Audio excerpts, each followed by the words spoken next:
नमस्कार, आप देख रहे हैं सी न्यूज भारत और मैं हूं आपके साथ ज्योति अरोरा। वक्त हो गया है न्यूज बुलेटिन का, तो आइए नजर डालते हैं इस वक्त की बड़ी खबरों पे।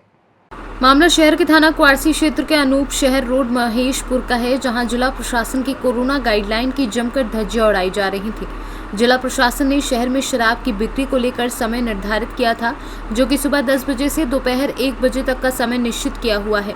लेकिन शराब के कारोबारी 1 बजे के बाद अपनी शराब की दुकानों को बंद कर दुकान के बराबर जी बने प्लाट या चाय के खोखे अथवा ढाबा पर रखकर चोरी छुपी शराब का कारोबार रात्रि तक करते हैं। शराब कारोबारी इतने निर्भीक तरीके से इस काम को अंजाम देते हैं कि ना तो उनको इलाका पुलिस का भय होता है और ना ही जिलाधिकारी की जारी की हुई गाइडलाइन का पालन। शराब कारोबारी शराब खरीदने आए बच्चों को भी बेहिचक शराब देते हैं। जहां एक स्थानीय व्यक्ति ने बताया कि 1 बजे तक तो शराब ठेके से बेची जाती है और 1 बजे के बाद शराब को पास में बने ढाबा की भट्टी में रखकर बेची जाती है, जहां देर रात्रि तक शराब को बेचने का कारोबार किया जाता है। और इस तरह का माहौल शहर के विभिन्न क्षेत्रों में देखने को मिल रहा है। क्या नाम है आपका? अशरफ खान। जिस जगह पर आप खड़े हैं वो कौन सी जगह है? ये महेशपुर। तो यहाँ दोपहर को 1 बजे के बाद शराब बिकती है? हाँ, ब्लैक से बिकती है। ब्लैक से बिकती है। तो ये कौन लोग बेचते हैं? ये जो है कैंटीन वाली हैं, ये लोग ठेके वाली हैं जो बेचते हैं। अच्छा, जिनका ठेका वही बेचते हैं। वही बेचते हैं। अलीगढ़ से सीनू संवाददाता संजीव शर्मा की रिपोर्ट। नवनिर्वाचित प्रधान प्रतिनिधि शुभम सिंह टेंगरी गांव का चहुमुखी विकास करेंगे। बलिया के बैरिया ब्लॉक के टेंगरही गांव के नवनिर्वाचित प्रधान प्रतिनिधि शुभम सिंह गांव का चहुमुखी विकास करने की बात कह रहे हैं। शुभम सिंह ने बताया कि मैं पिछले कार्यकाल में भी बहुत से ऐसे विकास कार्य किया हूं जो असंभव था। इस कार्यकाल में जो कार्य छूटा हुआ है उसे भी पूरा करूंगा। और क्या आपके गांव कैसा गांव बनाना चाहते, क्या सपना है आपका? मैं गांव का चहुमुखी विकास करना चाहता हूं। मैंने किया भी है। उसके बदौलत मेरी पत्नी को इस गांव की जनता ने अपना बहुमूल्य मत देकर फिर से विजयी बनाया है। कितने मतों से आप जीते? मैं 107 वोट से जीता हूँ। जी, कौन थे दूसरे नंबर पे आपके यहाँ पे प्रत्याशी? मैं दूसरे नंबर पे यहाँ पे वो भी भूतपूर्व प्रधान लाल बाबू पांडे थे। जी, आपके कार्यकाल 5 साल बीत चुका है और 5 साल के दौरान आप अपने ग्राम सभा के लिए क्या क्या दिए हैं और इस बार आपकी क्या स्टैंड होगी अपने ग्राम सभा के लिए? पिछले 5 साल के कार्यकाल में एक गांव की जो मूलभूत सुविधाएं होती हैं, मैंने अपनी पूरी कोशिश की है। पूरे दम के साथ, एनर्जी के साथ मैंने अपने गांव में वो हर संभव प्रयास किया और वो किया भी है।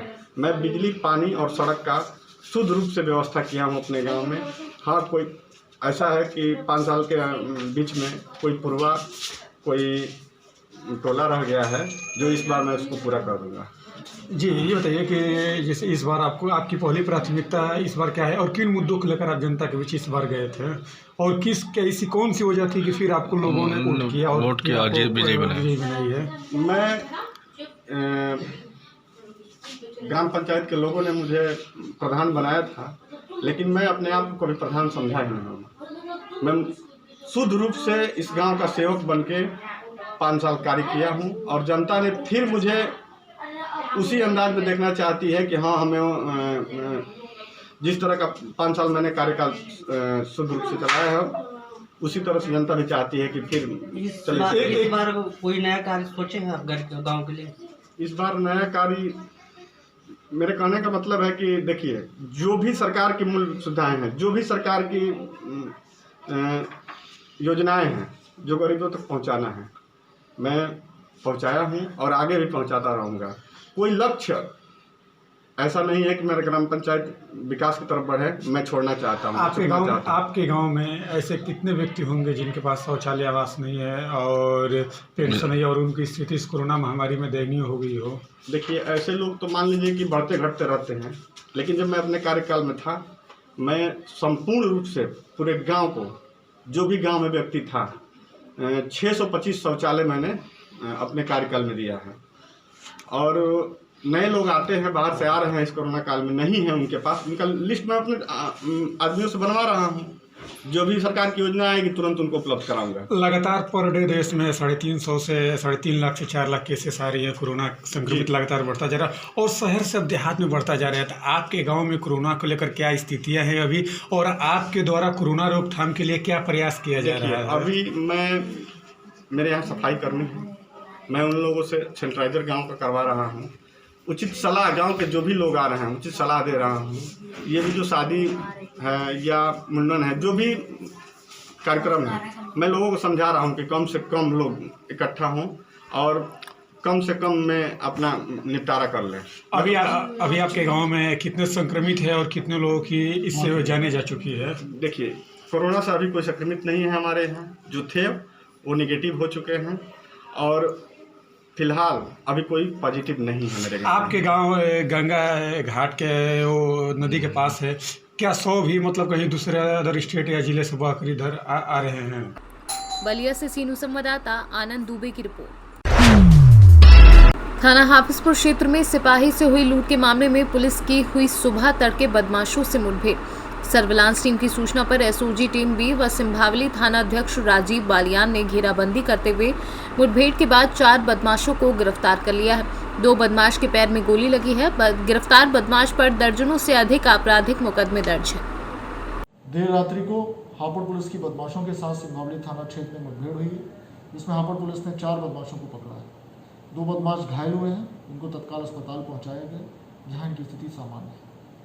इन बदमाशों का एक संगठित गिरोह है जो हापुड़ मुरादाबाद हाईवे पर रात्रि में लूट की घटनाएं करते हैं। इन्होंने 12 अप्रैल को एक अध्यापक के साथ गढ़ थाना क्षेत्र में लूट की घटना की थी तथा 5 मई को एक सिपाही जो कि अपनी ड्यूटी से लौट रहा था उसके साथ हाफिजपुर थाना क्षेत्र में घटना की थी। ये रात्रि में स्विफ्ट डिज़ायर अपनी गाड़ी से निकलते थे, लोगों को लिफ्ट देने के बहाने गाड़ी में बिठाते थे तथा उनके साथ उनको बंधक बनाकर उनसे लूट करते थे। उसके बाद उनको निर्जन स्थान पर फेंक जाते थे। इनके विरुद्ध अमरोहा तथा मुरादाबाद जनपद में कई मुकदमे दर्ज हैं। इनसे 3 तमंचे, 12,000 रुपये कैश, कुछ जिंदा कारतूस तथा एक स्विफ्ट डिज़ायर गाड़ी बरामद की है जो कि घटना में इस्तेमाल करते थे।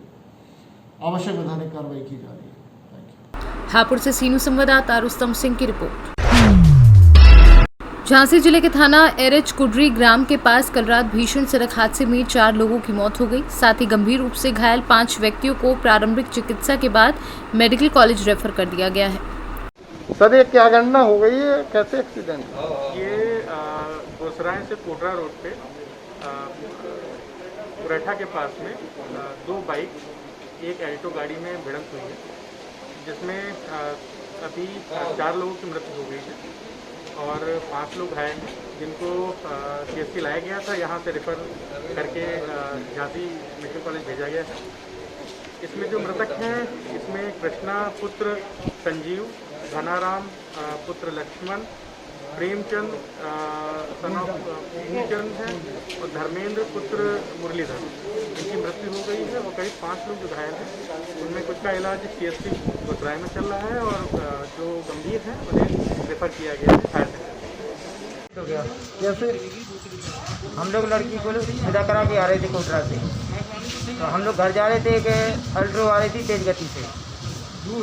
मोड़ पर अल्ट्रो से अपनी गति कंट्रोल नहीं हुई और हमारे पीछे हमारे घर की 2 मोटरसाइकिलें थी जिसमें 5 आदमी सवार थे। दोनों मोटरसाइकिल को रौंदती हुई नीचे खुद पलट गई जाके। झांसी से सीनियर संवाददाता अतुल वर्मा की रिपोर्ट। सरायकील थाना क्षेत्र के कनेली चौकी के छेकवा का मामला बताया जा रहा है, जहां पर दीवार उठाने को लेकर 2 पक्ष आपस में भिड़े, जिसमें राजेश को और उसके घर वालों को गंभीर चोटें आई हैं, जिन्हें इलाज के लिए मंझनपुर जिला अस्पताल भेज दिया गया है। मामला था, झगड़ा कैसे हुआ? भैया दीवार उठा रहे थे, उसी में मिस्त्री काम लगाया था। पीछे भी एक मिस्त्री लगा था, एक आगे भी लगा था। तो जब आगे वाला टेढ़ कर दिया तो पीछे वाले के पास में गए कि भैया देखो आगे वाले टेढ़ा कर रहे हैं, चल के देख लो तुम भी। तो एकदम पीछे वाला आगे आया। आगे आने के बाद में वो बताया कि हाँ टेढ़ा है। तो पर छोटा वाला भाई बोला कि ऐसा है कि आप ये जोड़िए, हमारे सब देख लूँगा। तो तब तक मैं राहुल गया, नहीं मिस्त्री तुम नहीं जोड़ना। तो उतने में रामेश दिवाकर जो है तो मारने लगा राहुल को। जब राहुल को मारने लगा तो मिस्त्री भी मारा, वसूली उठा। मिस्त्री का क्या नाम था? राकेश मुन्नी लाल ऐसे कुछ लिखा है नाम सर। अच्छा अच्छा। हाँ, राकेश मुन्नी लाल ऐसे कुछ, राकेश सनाब मुन्नी लाल। तो वो राहुल को मारने लगे, तो मैं जाके पकड़ा, फिर मुझे भी पकड़ के दाब लिए। तब तक में राहुल और मैं दोनों आदमी घायल हो गए। लक्ष्मी कमला सब हमें छाप ली। फिर ऊपर से लाठी चटके दे मारे लगी। कितने लोग हो गए थे मारने में? मारने में करीबन 6-7 लोग हो गए थे। 8 आदमी रहे। किसी का नाम पता है और कोई? रमेश, मनीष, आयलन, गुंडा, राजकुमार, वो सनाब मुन्नीलाल मिस्त्री। अच्छा, तो इसकी शिकायत आपने चौकी थाने में दी? साहब इमरजेंसी में हमें देख के वह गाड़ी मंगाई प्रधान जी की गाड़ी मंगवाई, हमें यहाँ सब भेज दिए संजीवनी थाने। यहाँ हम लोग रहे हैं, हम सब अपन केस उस बनावत रही। अच्छा अच्छा। हाँ ठीक। कौशाम्बी से सीनू संवाददाता सुशील दिवाकर की रिपोर्ट। फिलहाल के लिए न्यूज बुलेटिन में बस इतना ही। देश दुनिया की तमाम बड़ी खबरों के लिए आप देखते रहिए सी न्यूज़ भारत।